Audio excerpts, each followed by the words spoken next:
The new Moto G8 Plus is a big phone with a big 4000 mAh battery, and it comes with an action camera on its back and a few tricks up its sleeve. Hello Internet, Vic here with PhoneArena, and the G8 Plus is Motorola's new budget offering, sold at a price of less than $300, and we have already used it for a couple of days. These are our first impressions. First, inside the box you find a fast charger, a standard USB to USB-C cable, and a clear case, which is a nice extra. The phone itself has a fully plastic body, but it looks good if you keep it clean with a nice gradient on the back. But it is an absolute fingerprint magnet. On the back, you'd find a traditional fingerprint scanner with the Moto logo in it, and it works without any issues. It's actually a bit more reliable than the trendy in-screen fingerprint scanners commonly used in expensive phones these days. On the top you have a headphone jack too, so you can easily plug in your headphones without any dongles.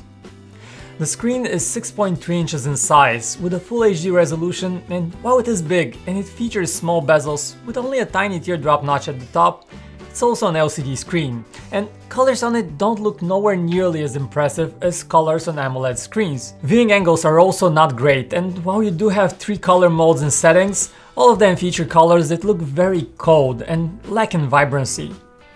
These days, you can get a phone with a beautiful AMOLED screen like the Galaxy A50 at about the same price, so Moto has few excuses for the screen. But it has its other advantages. The clean interface is one of them.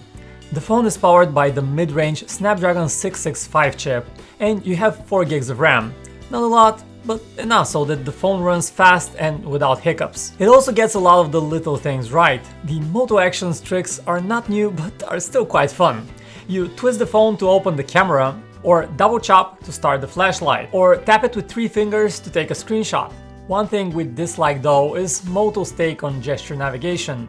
What you get here is the one-button gesture nav, which is fiddly and doesn't work very well.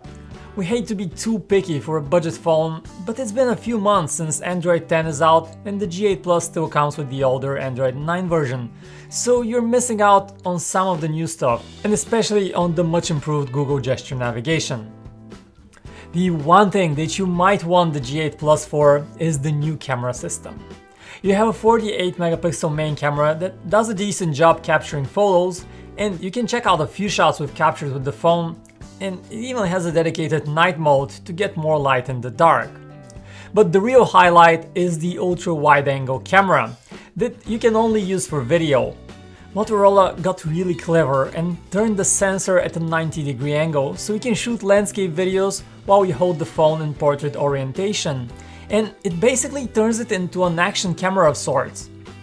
Coupled with the quite good stabilization and 4K video support, this might not replace a GoPro, but it surely will allow you to get some awesome footage that you simply cannot capture with other phones.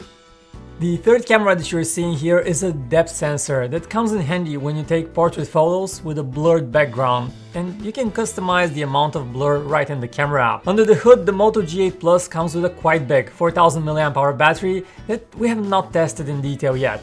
But our first impressions are that it gives us almost 2 days of use, more than your average phone by a good margin. The fast charger included in the box delivers 18 watts of power, so the battery will charge up quicker too. And that is our first look at the Moto G8 Plus, a phone that in many ways feels like a bigger sibling to the Moto One Action. How do you like it? Let us know your thoughts in the comments, we read all of them. Don't forget to like the video, subscribe for more. My name is Vic, and I'll talk to you next time, right here on PhoneArena.